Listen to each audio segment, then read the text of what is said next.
लाल रंग या यूं कहें इश्क का रंग लाल।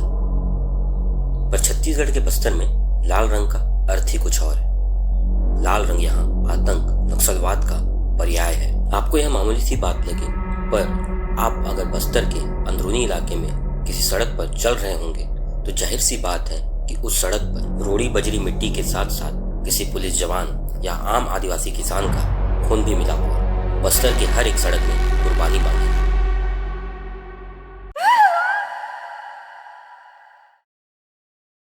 राष्ट्रीय स्तर पर जब भी बस्तर का नाम आता है, कहीं न कहीं वह नक्सल हमले से इत्तेफाक रखता है।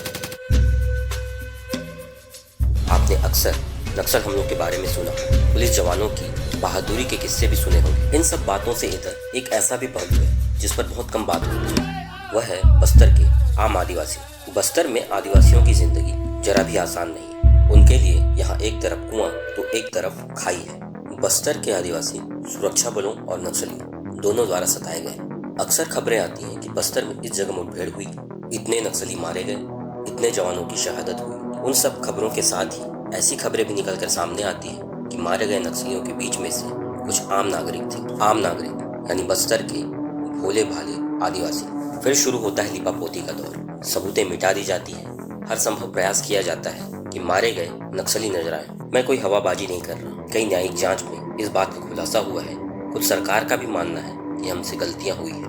देखिए, मैं यहाँ यह नहीं कह रहा कि पुलिस या सुरक्षा बलों द्वारा की गई कार्रवाई गलत है या मुझे उनके मंसूबों पर कोई शक है। मैं खुद बस्तर से हूँ, मैं भी बस्तर में शांति चाहता हूँ। पर क्या इसकी कीमत आदिवासियों की कुर्बानी है? क्या यह सही है? मेरा सवाल आपसे है।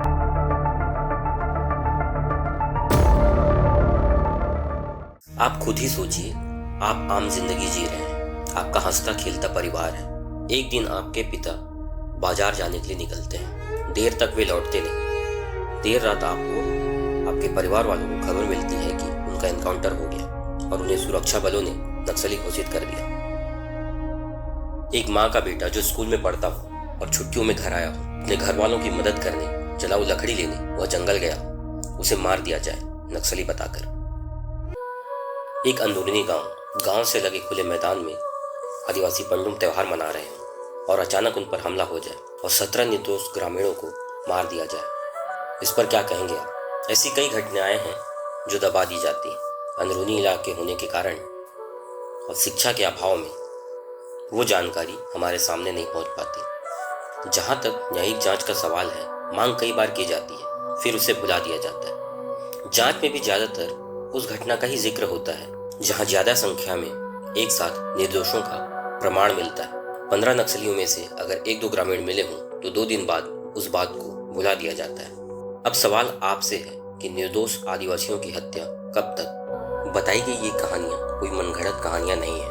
अगर आप गूगल करेंगे तो ऐसे कई कहानियां आपको मिल जाएंगी। बस्तर के आदिवासियों की जिंदगी उस गेहूं की तरह हो गई है जो 2 चक्कियों के बीच पीसता जा रहा है। अब आपके मन में सवाल आ रहा होगा कि जब आदिवासी पुलिस और नक्सल दोनों द्वारा सताए गए हैं, उनके लिए ज्यादा फायदे का सौदा सुरक्षा बलों की सहायता करना होगा। पर असल में यह काफी मुश्किल है। आदिवासियों को पुलिस नक्सली बताकर मार डालती है तो नक्सली उन्हें पुलिस का मुखबिर बताकर मौत की नींद सुला देते हैं। छत्तीसगढ़ को हर साल केंद्र सरकार से नक्सल समस्या को खत्म करने के लिए करोड़ों रुपए मिलते हैं। इन पैसों का इस्तेमाल नए कैंप और नक्सल ऑपरेशन को करने में होता है। पर सवाल यह है कि मारे गए नक्सली थे या आदिवासी?